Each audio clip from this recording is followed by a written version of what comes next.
नमस्कार साथियों, मैं प्रियंका गुप्ता लर्निंग टुगेदर पे आप सबका स्वागत करती हूँ। कैसे हैं आप सब लोग? तो फाइनली आप लोगों की जो ईएमआरएस की क्लासेस हम लोग करने वाले थे। ईएमआरएस और एनवीएस, क्योंकि सिलेबस सेम ही है, ठीक है। और तो इसमें जो जनरल पेपर है आपका, उसके हम लोग एमसीक्यूज करेंगे ज़्यादा से ज़्यादा, और करंट अफेयर भी करेंगे जो 2024 से 25 के लिए इम्पोर्टेंट है करंट अफेयर। और क्योंकि आपकी वैकेंसी कभी भी आ सकती है, जैसे ईएमआरएस और एनबीएस का प्रोसेस भी चल रहा है, तो जो भी बच्चे हैं टीचिंग एंड नॉन टीचिंग के, ठीक है, सबके लिए क्लासेस रहने वाली है। यहाँ पे हम लोग डेली ये क्लासेस नहीं रहेंगी, अल्टरनेट डे पे रहेंगी आपकी। मैं पहले बता देती हूँ, अल्टरनेट डे पे, ठीक है। और तो इसमें जो आपका क्वालिफाइंग मार्क्स वाला है 40% वो भी इंक्लूड रहेगा। इसके साथ ही जैसे आपकी रीजनिंग है, आईसीटी के क्वेश्चन आते हैं। इसके अलावा आपके करंट अफेयर आता है, general awareness, educational current affair, ठीक है।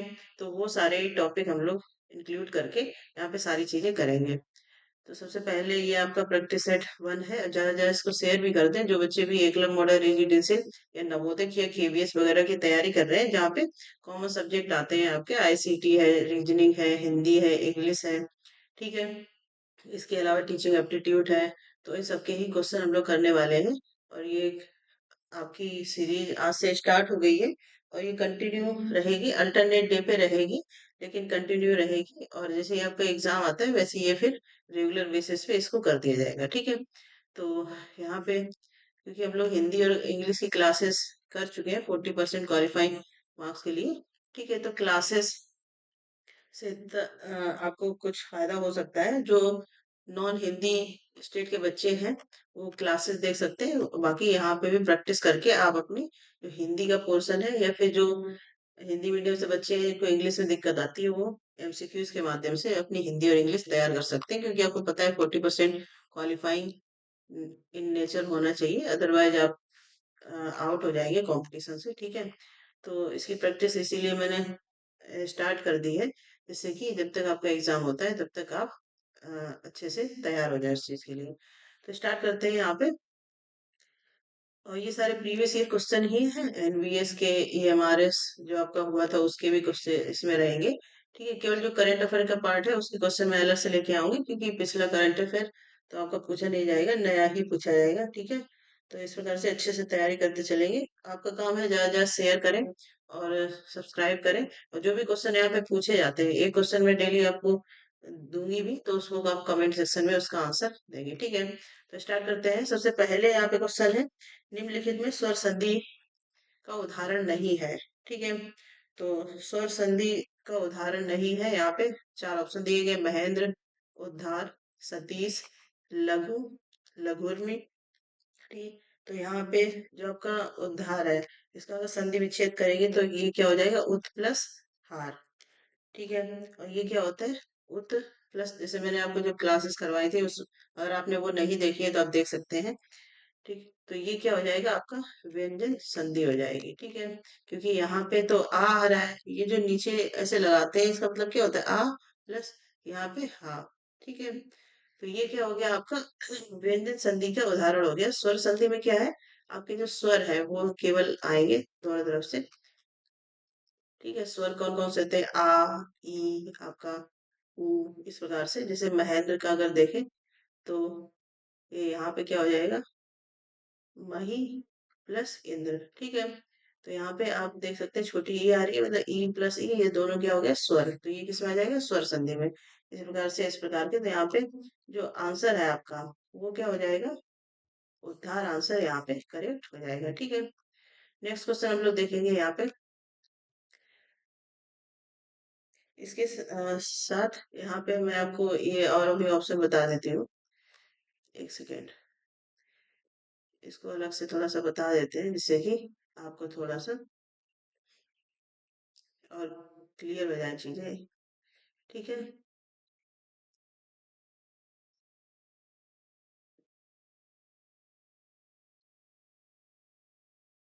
महेंद्र की अगर बात करेंगे, तो यहाँ पे महेंद्र का अगर संधि विच्छेद किया जाएगा, तो इसको कैसे लिखा जाएगा, महा और प्लस इंद्र, ठीक है। तो ये आपकी कौन सी हो जाएगी, ये आपकी गुण संधि, हो जाएगी। ठीक है, अब बाकी डिटेल में संधि मैंने आपको अलग से कराई है, वहां से आप समझ सकते हैं, यहाँ पे हम लोग केवल प्रैक्टिस करेंगे। तो महेंद्र का संधि विच्छेद क्या होगा, महा प्लस इंद्र, और ये किसमें आ जाएगा, गुण संधि। ठीक है, इसी प्रकार से अगर सतीश का हम लोग देखें तो इसका क्या हो जाएगा, सती प्लस ईश।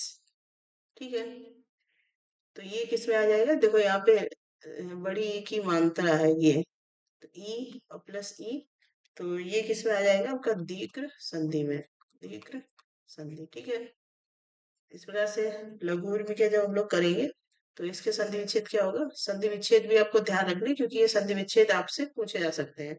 लघु प्लस उर्मी। ठीक है, उर्मी, तो ये किसमें आ जाएगा आपका, दीर्घ संधि में। ठीक है, तो ये संधि विच्छेद चार हो गए, बाकी इसके हिसाब से स्वर संधि पूछा गया, स्वर संधि कौन से नहीं है, तो ये क्योंकि आपकी इधर दीर्घ संधि है, ये भी दीर्घ संधि है, फिर गुण संधि है, और ये केवल क्या है, व्यंजन संधि, आपका उच्च प्लस आर व्यंजन संधि है। नेक्स्ट क्वेश्चन हम लोग देखेंगे यहाँ पे, ये आपका दूसरे नंबर का क्वेश्चन है।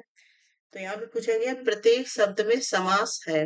अब आपसे समास, यहाँ पे समास आपको बताना है। ठीक है, तो यहाँ पे सबसे पहले तो अव्ययी भाव देखेंगे, एक ऑप्शन आपके कह दिया कि अव्ययी भाव। तो इसमें क्या होता है, जिस समास का प्रथम पद या पूर्व पद अव्यय हो, जिसमें प्रथम पद प्रधान होता है, प्रथम पद कैसा होता है, प्रधान।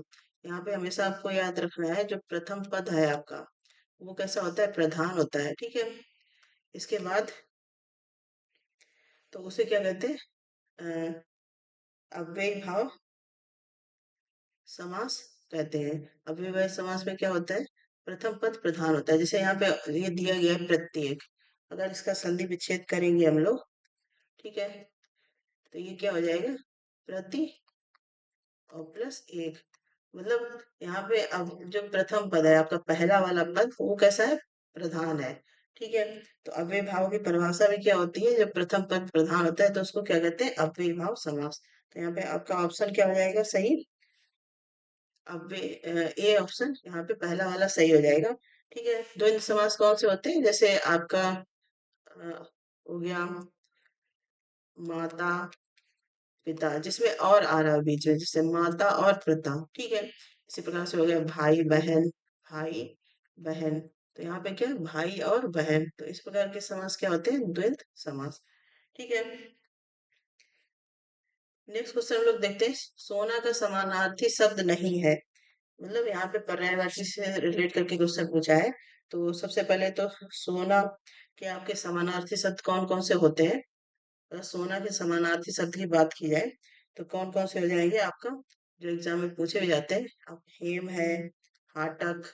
ठीक है, इसके बाद कंचन होता है आपका, इसके बाद और इसको क्या बोलते हैं, स्वर्ण भी बोलते हैं, कनक बोलते हैं, जो आपके एग्जाम में पूछे जाते हैं। ठीक है, इसका हिरण्य वो भी बोलते हैं। ठीक है, और कौन कौन से होते हैं, जात रूप, ये आप अपने नोट्स भी बना सकते हैं, क्योंकि ये ही आपके क्वेश्चन रिपीट भी होते हैं हिंदी और इंग्लिश में। ठीक है, कुंदन इसको बोलते हैं। तो यहाँ से आप देख सकते हैं, जो आपका हेम है, हाटक है और कंचन, ये कंचन भी किसका है, सोना का समानार्थी शब्द होता है। लेकिन जो हिम है आपका, ये किसका समानार्थी है, ये बर्फ का समानार्थी होता है। ठीक है, जैसे हिमालय होता है, तो हिमालय उसको क्यों बोलते हैं, क्योंकि बर्फ के जो पहाड़ है। ठीक है, तो उसको क्या बोलते हैं, हिम किससे रिलेट करता है, बर्फ से। तो यहाँ पे ऑप्शन क्या पूछा गया, समानार्थी शब्द नहीं है। ठीक, तो हिम इसका समानार्थी नहीं है, बाकी सोना के कौन से होते हैं, हेम हाटक कंचन स्वर्ण कनक हिरण्य जातरूप कुंदन, ये सब किसके, सोना के समानार्थी हैं। ठीक है, इसका नेक्स्ट क्वेश्चन हम लोग देखेंगे यहाँ पे, इसमें पूछा गया है अल्पज्ञ का विलोमार्थी शब्द क्या है। यहाँ पे अल्पज्ञ का विलोमार्थी, अल्पज्ञ का मतलब क्या होता है, जिसको बहुत कम पता है। ठीक है, बहुत कम पता है। ठीक है, अब इसका विलोम क्या हो जाएगा, जिसको बहुत ज्यादा पता है, तो अल्पज्ञ का क्या हो जाएगा, बहुज्ञ। ठीक, इसका मतलब क्या है कि इस जिसको बहुत ज्यादा पता है। ठीक है, यहाँ पे लिख सकते हैं आप लोग, बहुत ज्यादा पता है। ठीक है, इसी प्रकार से अगर विद्वान का देखे जाए विलोम, तो इसका क्या हो जाएगा, मूर्ख हो जाएगा, आपका आंसर यहाँ पे ये हो जाएगा। इसके साथ मृदुभाषी का अगर आपसे पूछा जाता है तो क्या हो जाएगा, कटुभाषी। ठीक है। इसके बाद नेक्स्ट है सुविज्ञ का अगर पूछा जाएगा तो क्या हो जाएगा, अनभिज्ञ। ठीक है, तो ये सबके बता दिए। बाकी आंसर आपका क्या हो जाएगा, अल्पज्ञ का क्या हो जाएगा, बहुज्ञ यहाँ पे आंसर हो जाएगा। नेक्स्ट क्वेश्चन देखेंगे, निम्नलिखित में कौन सा शब्द पंचवाक्षर के प्रयोग की दृष्टि से अशुद्ध है। ठीक है, तो सबसे पहले है कि अनुनासिक पंचमाक्षर अक्षर कौन से होते हैं, अनुनासिक शब्द, इनको ही क्या बोलते हैं, अनुनासिक। ठीक है, अनुनासिक, और ये कौन कौन से होते हैं, जैसे आपका इंज्ञा हो गया, ठीक है, इसके अलावा हो गया ना, हो गया, और माँ। तो ये 5 अक्षर जो होते हैं उनको बोलते हैं अनुनासिक, इनको ही क्या बोलते हैं, पंचमाक्षर शब्द। ठीक है, तो यहाँ पे देखते हैं। अब ये कौन से होते हैं जो नाक से बोले जाते हैं, जैसे अगर आप देखेंगे दंड, तो यहाँ पे आप जब आप इसको बोलते हैं दंड, ठीक, तो ये नाक से निकल रहा है, मतलब इस ये पंचमाक्षर है। अनुनासिक मतलब क्या होता है, जो जो नाक से बोले जाते हैं, नाक से बोले जाते हैं। ठीक है, बोले जाते हैं। तो दंड में भी आप देख रहे हैं कि ये अंक की बिंदी है तो ना निकल रहा है, इसके बाद भंडार यहाँ पे भी निकल रहा है। ठीक है, इसका संवाद, तो इनमें सब में क्या आ रहा है, ये पंचमाक्षर अक्षर सब में आ रहे हैं। लेकिन संवत, ठीक है, इसमें आप नाम से नहीं बोलते हैं, संवत। ठीक, समझ में आ रहे हैं, पंचमाक्षर अक्षर कौन से होते हैं, ये 5 अक्षर आपको याद रखने, ये होते हैं अनुनासिक, इनको अनुनासिक बोलते हैं। ठीक है,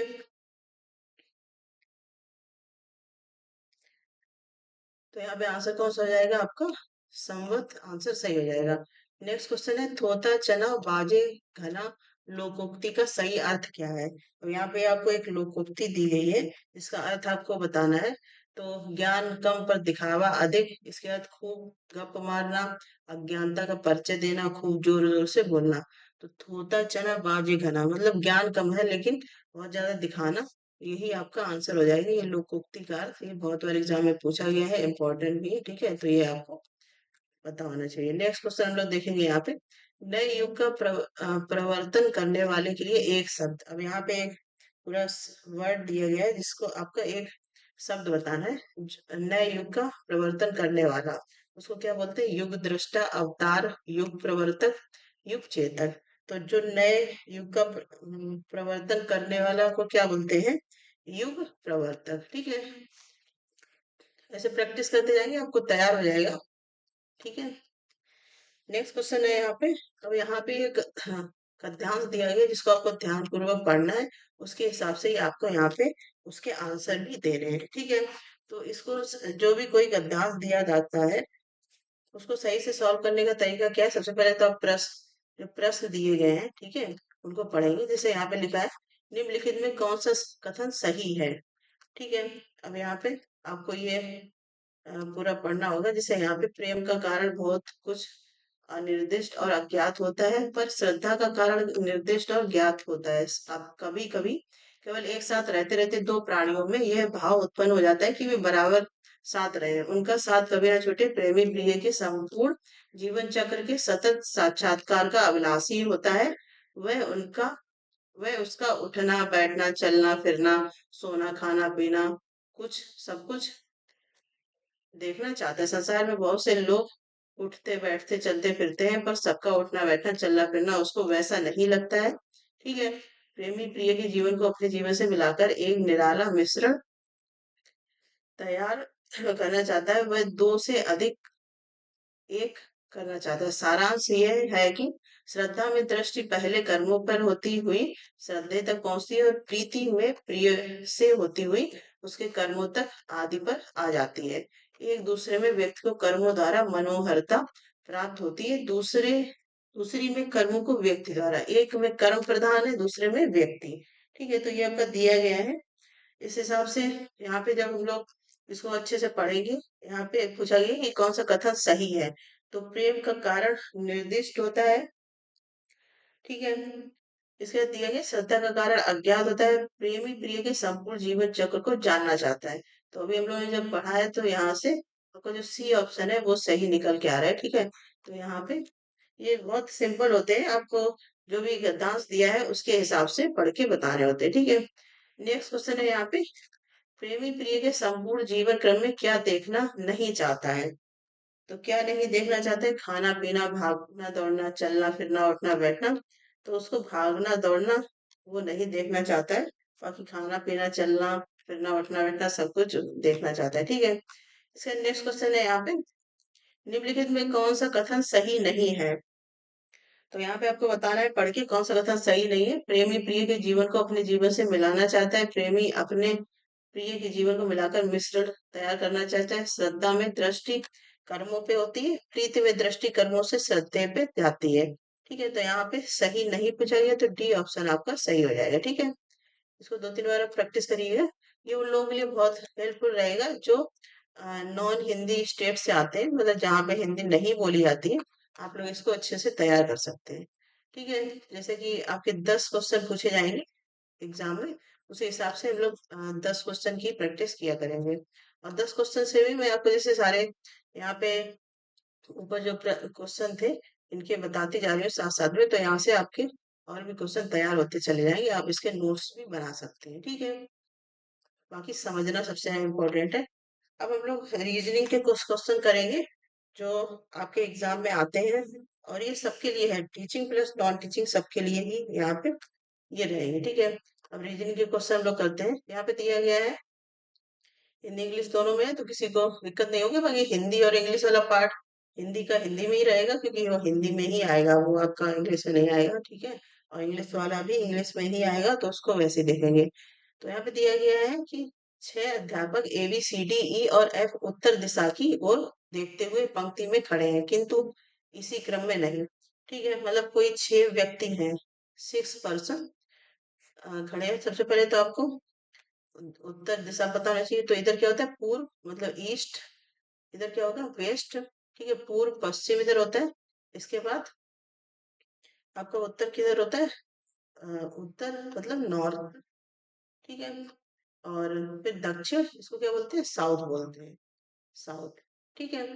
इस प्रकार से ये डायरेक्शन वाले क्वेश्चन करे जाते हैं। तो यहाँ पे क्या बोल रहे हैं कि 6 कोई व्यक्ति A B C D E F उत्तर दिशा की ओर मुंह करके खड़े हैं, मतलब किधर, इधर साइड में ये लोग मुंह करके खड़े हैं। अब किसकी क्या पोजीशन है ये हम लोगों को पता लगानी है।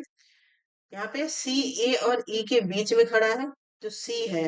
अब यहाँ पे जैसे सी जो है, ठीक है, ये किसके किसके बीच में, ए और ई के बीच में है। तो इसको ए और ई के बीच में कर देते हैं, ए कर देते हैं, फिर ई कर देते हैं हम लोग, ऐसे जो बोल रहे क्वेश्चन में वैसे ही। इसके बाद डी पंक्ति के किसी भी छोर पर नहीं खड़ा है, इसमें बोला है कि डी जो है वो मतलब छोर मतलब क्या हो गया, कोई भी कॉर्नर पे नहीं खड़ा है, ठीक है।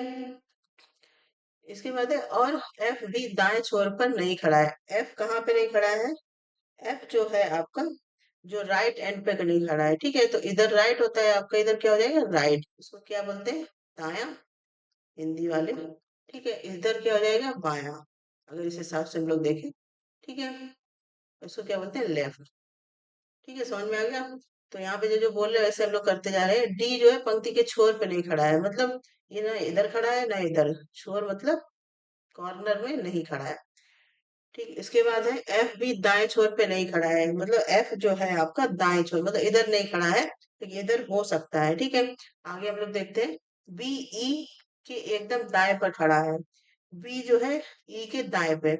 अब जब आप अपने बी जो है, ई कहाँ पे, ये इसके दाया, दाया किधर है, इधर। तो बी कहाँ पे आ जाएगा, यहाँ पे आ जाएगा, ठीक है। यही तो बोल रहे हैं, बी जो है ई के एकदम दाएं, एकदम दाएं, तुरंत इसके दाएं पे, तो बी यहाँ पे आ जाएगा, ठीक है। इसके बाद डी के एकदम दाएं में कौन खड़ा है, अब यहाँ पे डी का पूछा है, डी क्योंकि उन्होंने बोला है डी पंक्ति के किसी भी छोर पे नहीं खड़ा है, मतलब कॉर्नर पे डी नहीं है। देखो 4 ये हो गए, छठा यहाँ पे हो जाएगा, डी कॉर्नर पे नहीं है तो डी कहाँ आ जाएगा, आपका यहाँ पे आ जाएगा, ठीक है। समझ में आ रहा है। अब बचा कौन है, A B C D E F बचा है, तो एफ बिल्कुल ही यहाँ पे कॉर्नर पे आ जाएगा, ये आपका एफ हो गया, डी हो गया, और इनके सबके मुंह किधर है, उत्तर दिशा में, ठीक है। तो ये समझ में आ गया।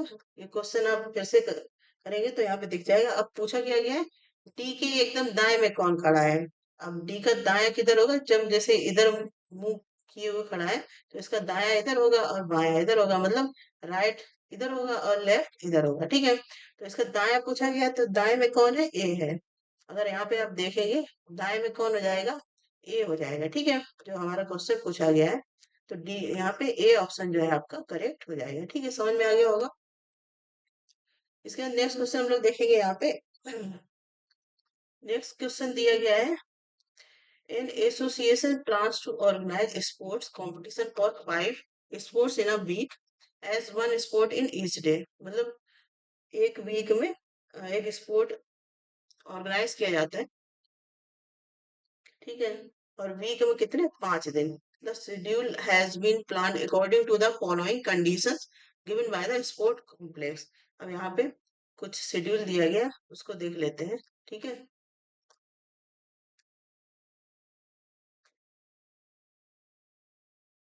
यहाँ पे पूछा गया है कि इस जो दिया गया है उसके हिसाब से कैसे हो सकता है, ठीक है।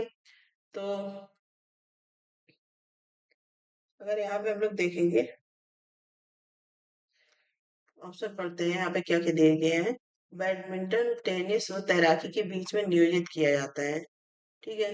यहाँ पे टेनिस शतरंज के एकदम बाद नियोजित किया जाता है। अब यहाँ पे फिर से एक बार क्वेश्चन पढ़ते हैं जिससे और समझ में आए। एक संस्था एक हफ्ते में 5 खेलों की स्पर्धा आयोजित करने की योजना बनाती है, ऐसे कि प्रतिदिन एक खेल खेला जाए, ठीक है। स्पर्धा का कार्यक्रम खेल संकुल के नियम शर्तों के अनुसार बनाया गया है। अच्छा, खेल शर्तों के नियम के अनुसार बनाया गया है, ठीक है। तो यहाँ पे पूछा गया है, ये आपको थोड़ा खेल के बारे में पता होना चाहिए तब ये क्वेश्चन हो पाएगा। Badminton must be schedule between tennis and swimming, ठीक।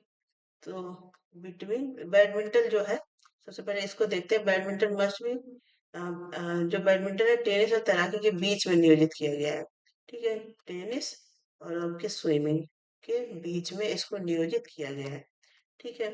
इसके बाद है टेनिस शतरंज के एकदम बाद नियोजित किया गया है। टेनिस, अगर इसके हिसाब से देखें, टेनिस जो है शतरंज, ये तो ये हो गया शतरंज के बाद में नियोजित किया गया है, ठीक है। यहाँ पे चेस हो गया एकदम बाद में, ठीक है। इसके बाद है shooting competition must be schedule on the last day, ये स्विमिंग था, ठीक है। और जो आपका शूटिंग है वो बिल्कुल लास्ट डे में रहेगा, ठीक है। इसके बाद है,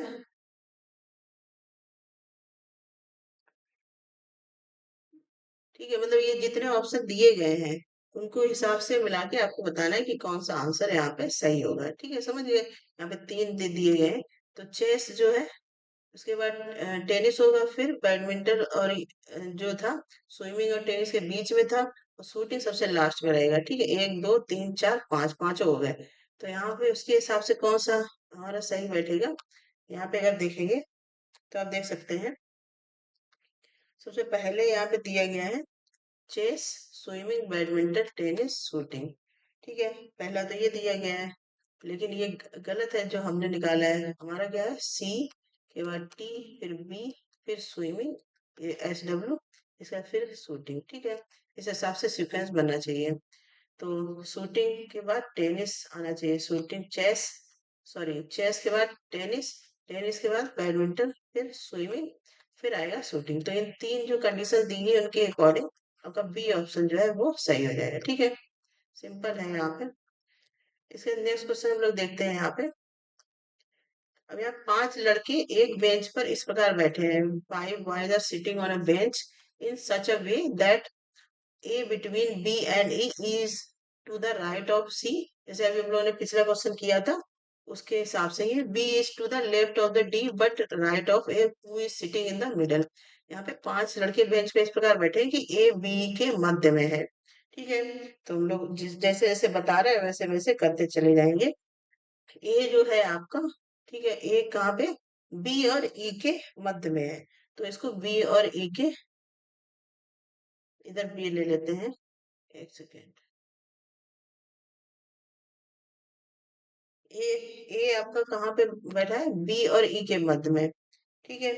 तो यहाँ पे ई हो गया और ए हो गया।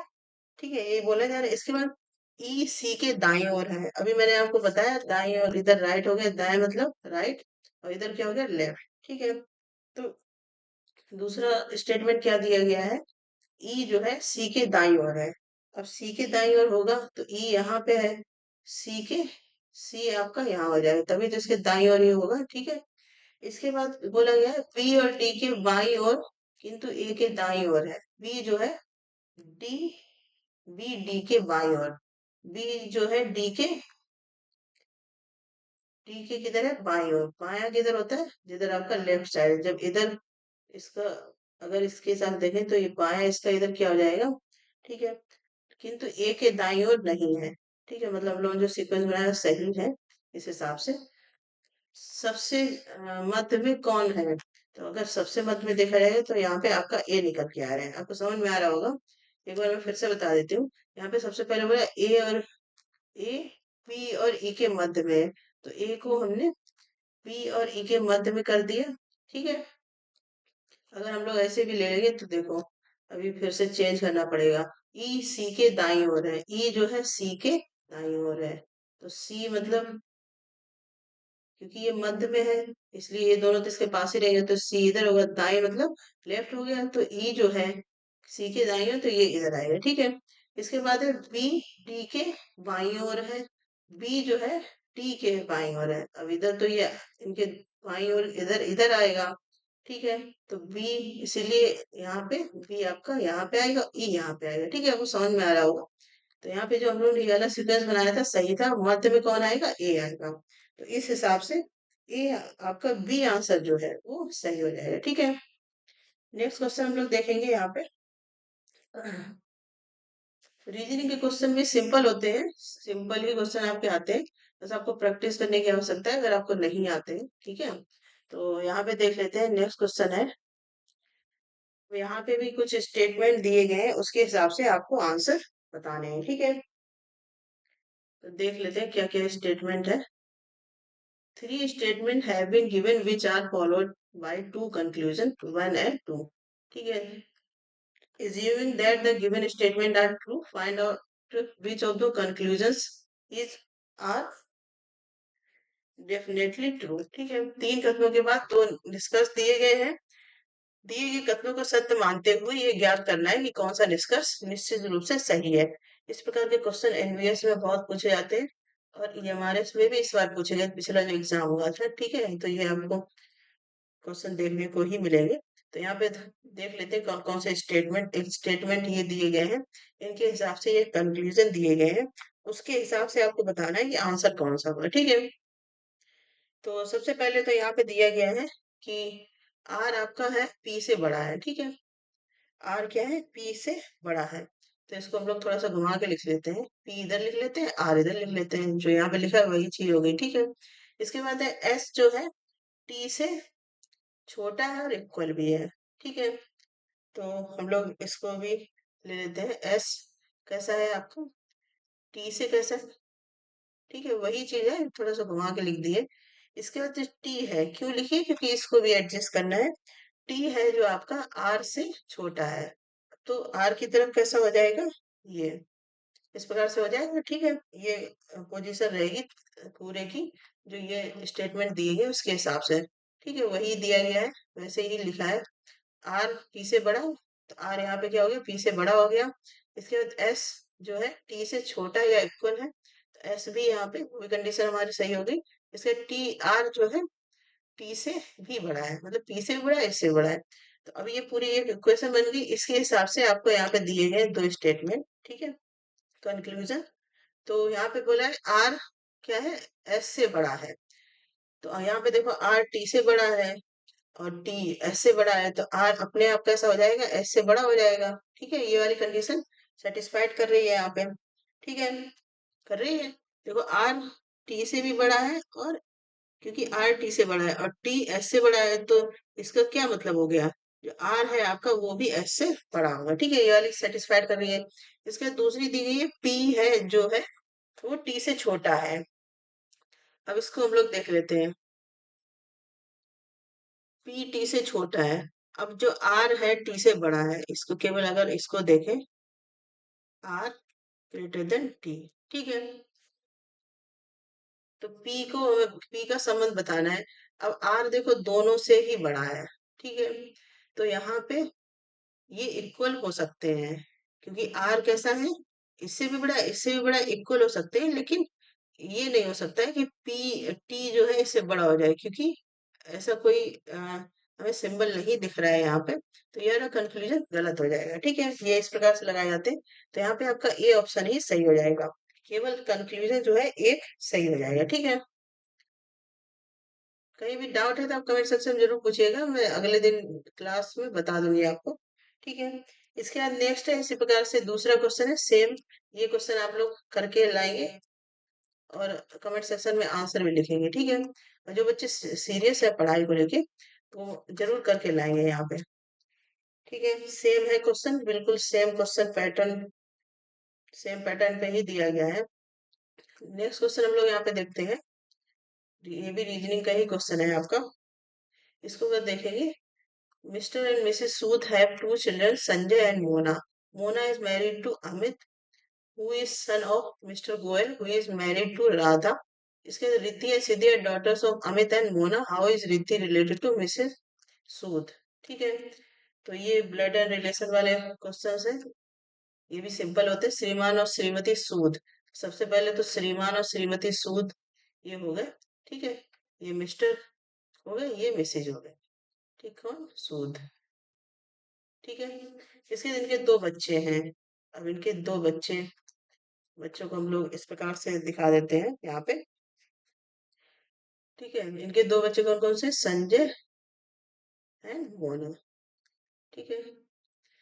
इसके बाद है मोना अमित से विवाहित है। अब जो ये मोना है, ठीक है, ये मैं दूसरे कलर से दिखा देती हूँ जिससे आपको और आसानी से समझ में आए। तो इनकी शादी हुई है किससे? अमित से, ठीक है। इसके बाद क्या बोला गया है? श्रीमान गोयल का पुत्र है जो कि राधा से विवाहित है। अब इनका गोयल का पुत्र कौन था? मतलब श्रीमान गोयल, अच्छा ये श्रीमान और श्रीमती गोयल, श्रीमान गोयल का पुत्र है गोयल। श्रीमान गोयल कौन हो गए? अमित गोयल की यहाँ पे बात हो रही है, ठीक है। यहाँ पे मोना अमित से विवाहित है, तो श्रीमान गोयल का पुत्र राधा से विवाहित है। क्योंकि ये सूद है तो गोयल कौन हो जाएंगे? अमित हो जाएंगे। ये इनका कोई पुत्र है, मतलब मोना और अमित का पुत्र है। उसका नाम क्या है? उसका नाम नहीं दिया गया है। वो किससे विवाहित है? राधा से, ठीक है। ये राधा से। रिद्धि और सिद्धि अमित व मोना की पुत्रियां हैं। श्रीमान गोयल का पुत्र है, ठीक है। रिद्धि और सिद्धि किसकी पुत्रियां हैं? रिद्धि और सिद्धि यहाँ पे पुत्रियां है किसकी? रिद्धि और सिद्धि। तो ये अमित और इनकी पुत्रियां हैं। इसको दूसरे कलर से दिखा देते हैं जिससे कि क्लियरिटी हो। तो इनकी दो पुत्रियां हैं। कौन कौन है? एक तो रिद्धि है और दूसरी सिद्धि, ठीक है। रिद्धि और सिद्धि इनकी पुत्रियां हो गई, ठीक। अब क्या पूछा है? रिद्धि का श्रीमती सूद के साथ क्या संबंध है? ये सिंपल सही है। जब ये इनकी पुत्री है, ठीक है, इन दोनों की पुत्री कौन है? मोना, ठीक है। इसकी दो पुत्री है रिद्धि और सिद्धि। तो पूछा है रिद्धि का श्रीमती सूद। अभी जो रिद्धि है ये श्रीमती सूद, इसकी क्या लगेगी जाके? आप लोग बताइएगा। सिंपल सही क्वेश्चन है। यहाँ पे कलर चेंज कर लेते हैं। तो ये जो रिद्धि है, ठीक है, ये इनको क्या बोलेगी? नानी बोलेगी। सिंपल है, ठीक है। तो नानी मतलब क्या हो गया? यहाँ पे ऑप्शन क्या क्या दिए गए हैं? ग्रैंड डॉटर, मेटेरियल नातिन, ठीक है, या फिर पोती। पोती होगी नहीं, क्योंकि दादा दादी होते तो पोती होते। तो यहाँ पे ए ऑप्शन जो है वो सही हो जाएगा, ठीक है। तो ये भी बहुत सिंपल होते हैं क्वेश्चन, ब्लड रिलेशन वाले। इसके नेक्स्ट क्वेश्चन हम लोग देख लेते हैं।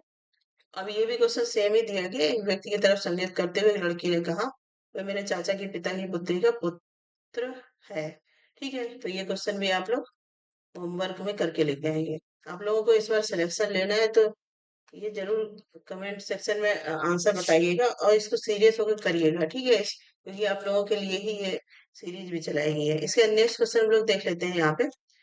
Find the missing term of the series. अब यहाँ पे एक पूरी सीरीज दी गई है और कुछ टर्म है जो आपको फाइंड करने हैं सीरीज में। इस प्रकार से भी रीजनिंग के आपके क्वेश्चन आते हैं।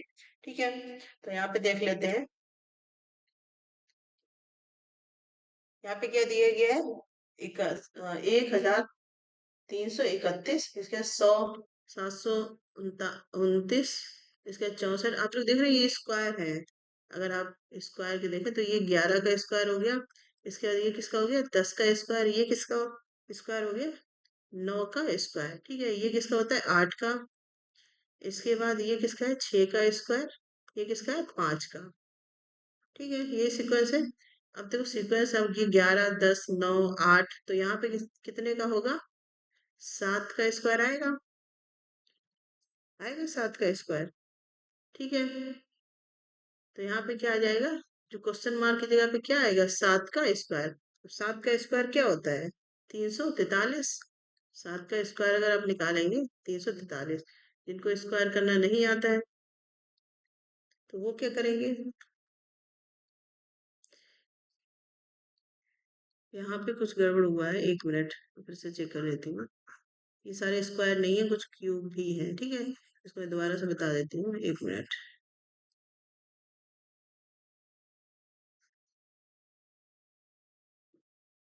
यहाँ पे आपको स्क्वायर भी है और क्यूब भी है। अगर आप देखेंगे तो ये क्या है? 11 का क्यूब है। ठीक है, ये हो गया 11 का क्यूब। ठीक है, क्योंकि 11 का स्क्वायर कितना होता है? 121, और क्यूब होता है 3131। ठीक है, फिर ये हो गया 10 का स्क्वायर। ठीक है, अब ये 729 9 का क्यूब है। ठीक है, ये थोड़ा सा गड़बड़ हो गया था। यहाँ पे 8 का स्क्वायर क्या हो गया? 64। अब देखो यहाँ पे क्यूब आया, फिर स्क्वायर आया, फिर क्यूब आया, फिर स्क्वायर आया। अब क्या आएगा? क्यूब आएगा। ये तो ये सीरीज हो गई। इसके 11, 10, 9, 8, यहाँ पे 7, तो 7 का क्या आएगा? क्यूब आएगा। फिर उसके बाद ही 6 का स्क्वायर। 6 का स्क्वायर कितना होता है? 36, और 5 का क्यूब होता है 125। ठीक है, अब आपका सीक्वेंस बिल्कुल सही बन रहा है। ठीक है, आप लोग भी प्रैक्टिस करिए, 1 2 बार गलत हो सकता है, लेकिन फिर धीरे धीरे जब आप करते रहेंगे तो सही हो जाएगा। अब बिल्कुल सही है। तो यहाँ पे 7 का क्यूब होता है 343। ठीक है, क्योंकि 7 का स्क्वायर अगर देखेंगे 49, और इसमें फिर से 7 का मल्टीप्लाई करेंगे तो 343 आएगा। मतलब डी ऑप्शन आपका यहाँ पे सही हो जाएगा। ठीक है, तो ये आपके रीजनिंग के क्वेश्चन थे। इसके बाद हम लोग करंट अफेयर के कुछ क्वेश्चन कर लेते हैं। जो ये करंट अफेयर आपके 2025, 24-25 के इम्पोर्टेंट, जो आपके एग्जाम में पूछे जा सकते हैं। ठीक है, और आप इसको सीरियस होकर करिएगा, क्योंकि ऐसा नहीं एकदम से डेट आएगी फिर एकदम से चीजें नहीं हो पाएंगी आपकी। ठीक है, तो यहाँ पे हिंदी इंग्लिश दोनों में ही दिया गया है। यहाँ पे विद्रोही समूह ने हाल ही में सीरिया के किस प्रमुख शहर पर हमले शुरू किए जिससे महत्वपूर्ण अशांति और हताहत हुए? ठीक है, तो यहाँ पे rebel groups recently launch attack on which major city in Syria. Syria में अटैक। ठीक है, जिससे क्या हुआ कि बहुत सी अशांति हुई। तो वो कौन सी सीरिया की शहर है जो अभी करंट में बहुत न्यूज में रही है? ठीक है, तो ये आप देख सकते हैं, एलिप्पो इसको बोल सकते हैं। ठीक है, तो यहाँ पे आपका आंसर क्या हो जाएगा? एलिप्पो। ठीक है, इसका नेक्स्ट देखेंगे, ये काफी इंपॉर्टेंट है क्वेश्चन। ठीक है, आपके एग्जाम के हिसाब से बहुत ही ज्यादा इम्पोर्टेंट है। ठीक है, तो यहाँ पे क्वेश्चन पढ़ लेते हैं सबसे पहले तो। न्योगुची ओकोंजो इवेला को हाल ही में किस अंतर्राष्ट्रीय संगठन के महानिदेशक के रूप में नियुक्त किया गया है? ठीक है, तो इनको किसके रूप में नियुक्त किया गया है? WTO, ठीक है, के रूप में इनको नियुक्त किया गया है। DG, डायरेक्टर जनरल ऑफ किसका? WTO। ठीक है, इनका नाम भी आपको याद रखना है, निकोंजी, इकोंजो और इवेला। नेक्स्ट क्वेश्चन हम लोग करेंगे। ठीक है, करंट अफेयर के क्वेश्चन है ये सारे। नागालैंड अब एक राज्य बना है, जिससे नागालैंड राज्य दिवस का वार्षिक उत्सव मनाया गया है। तो नागालैंड जो राज्य है, स्टेट है, उसका स्टेट नागालैंड स्टेटहुड कब मनाया जाता है? 1 दिसंबर 1963 को ये शुरू हुआ था। ठीक है, ये भी आपको याद रखना है, ये भी आपके एग्जाम में से नहीं आएगा, फिर भी आप याद कर सकते हैं इसको। नेक्स्ट क्वेश्चन है यहाँ पे, 9 दिसंबर को प्रधानमंत्री मोदी द्वारा शुरू किए जाने वाली बीमा सखी योजना, प्रधानमंत्री ने 9 दिसंबर को ये बीमा सखी योजना, ठीक है, योजना भी आपके एग्जाम में आती है, किस भारतीय राज्य से संबंधित है? उत्तर प्रदेश, हरियाणा, राजस्थान या फिर पंजाब? तो ये किससे संबंधित है? हरियाणा से ये संबंधित है, ठीक है। नेक्स्ट क्वेश्चन है, the government of India is hosting the first Ashtalakshmi Mahotsav in which state? ठीक है, तो यहाँ पे देख लेते हैं। इसके आंसर मैंने साथ में इसीलिए लगाए हैं कि आप एक बार में देखेंगे, आपकी यहाँ पे सही से प्रैक्टिस हो जाएगी, ठीक है। तो इसका आंसर हम लोग देख लेते हैं, एक मिनट। यहाँ पे पूछा गया था, government of India is hosting first Ashtalakshmi Mahotsav in which city? तो ये आपको आंसर यहाँ पे मिलेगा, एक मिनट में आपको दिखा देती हूँ। ठीक है, भारत सरकार ने किस शहर में पहला अष्टलक्ष्मी महोत्सव मनाया है? तो क्योंकि पहला है तो बहुत इम्पोर्टेंट हो जाता है, ठीक है। तो कहाँ पे? मुंबई, चेन्नई, नई दिल्ली, हैदराबाद। तो ये पहला अष्टलक्ष्मी महोत्सव कहाँ मनाया गया है? नई दिल्ली में मनाया गया है, ठीक है। इसका नेक्स्ट क्वेश्चन है, which country will feature prominently at the 13th Kolkata international film festival? 30वें अंतर कोलकाता अंतर्राष्ट्रीय फिल्म महोत्सव कौन से देश प्रमुखता से शामिल हुआ था? मतलब जो अंतर्राष्ट्रीय फिल्म महोत्सव हुआ है कोलकाता, कौन से नंबर के थे? 13th एडिशन था इनका, ठीक है। Germany, France, Japan, Italy. तो ये कहाँ पे थे? जापान में, ठीक है। मतलब यहाँ पे कौन सा देश है जिसने पार्टिसिपेट किया था? तो जापान में। नेक्स्ट क्वेश्चन है, what is the name of the digital platform recently launched by the Indian army of officer training? अधिकारियों के लिए भारतीय सेना द्वारा हाल ही में शुरू किए गए डिजिटल प्लेटफॉर्म का नाम क्या है? तो इंडियन आर्मी के लिए एक डिजिटल प्लेटफॉर्म शुरू किया गया है, जिसका नाम क्या है? एकलव्य, ठीक है। ये आपको याद रखना है। नेक्स्ट क्वेश्चन हम लोग देखेंगे, यूएनसीसीडी कॉन्फ्रेंस ऑफ पार्टीज कोप 16 जिसको बोलेंगे, सत्र का आयोजन कहाँ पे हुआ है? रियाद, सऊदी अरब में इसका आयोजन हुआ है, ठीक है। नेक्स्ट क्वेश्चन है यहाँ पे, वेयर इज द टू डे मी गोंग फेस्टिवल 2024 बीइंग हेल्ड? मीगोंग फेस्टिवल 2024 कहाँ पे होता है? असम, सिक्किम, नागालैंड या फिर मेघालय? तो ये आपका मेघालय में मनाया जाता है, ठीक है। ठीक है, क्वेश्चन सिंपल है, और यहाँ पे वन लाइनर है क्योंकि आपके इतना डेप्थ में नहीं पूछे थे, सिंपल आप ऐसे ही तैयार कर लेंगे तो ये आपके क्वेश्चन होते चलेंगे। इसी प्रकार से हम लोग क्वेश्चन करते चलेंगे, ठीक है। इम्पोर्टेंट है आपके लिए ये, ठीक है। और इसकी पीडीएफ भी आपको कंबाइन करके दे दी जाएगी, तो आप वहां से भी देख सकते हैं, ठीक है। बाकी यहाँ पे इसलिए मैंने रखा है कि जो बच्चे अगर नहीं पीडीएफ लेते हैं तो वो भी अपने क्वेश्चन यहाँ पे तैयार कर पाएंगे, ठीक है। ये इम्पोर्टेंट है। तो आज हम लोगों ने क्या क्या चीजें पढ़ी? हिंदी का पोर्शन किया, इसके बाद रीजनिंग का किया, इसके साथ ही हम लोगों ने करंट अफेयर का भी किया। और करंट अफेयर ये डेली ही आपका होगा, 10-10 क्वेश्चन या फिर 5 से 6 क्वेश्चन जैसे भी आपके हैं, क्योंकि डेली थोड़ा थोड़ा हम लोग करते चलेंगे जिससे कि आपकी अच्छे से तैयारी हो पाएगी, ठीक है। और तो आप लोग बताइए कि कैसी सीरीज है, इसको कंटिन्यू किया जाए, ठीक है। आपकी एग्जाम डेट आती है, क्योंकि एग्जाम डेट के भरोसे हम लोग नहीं बैठेंगे, जब भी एग्जाम डेट आती है तब तक हमारा अच्छा खासी तैयारी हो जाएगी, जो बच्चे भी तैयारी कर रहे हैं एमआरएस और एनवीएस के लिए, ठीक है, यहाँ पे ये सारी चीजें पूछी जाती हैं। तो ज़्यादा शेयर करिएगा, और जो आपको होमवर्क दिया गया है वो जरूर कमेंट सेक्शन में बताइएगा कि उसका आंसर क्या होगा। और बने रहिए, रेगुलर क्लासेस करते रहिए, अल्टरनेट डे पे आपकी क्लासेस होंगी, ठीक है। और कोई भी सुझाव है तो कमेंट सेक्शन में बता सकते हैं। इसी प्रकार के अपडेट के लिए बने रहिए लर्न टुगेदर से। धन्यवाद।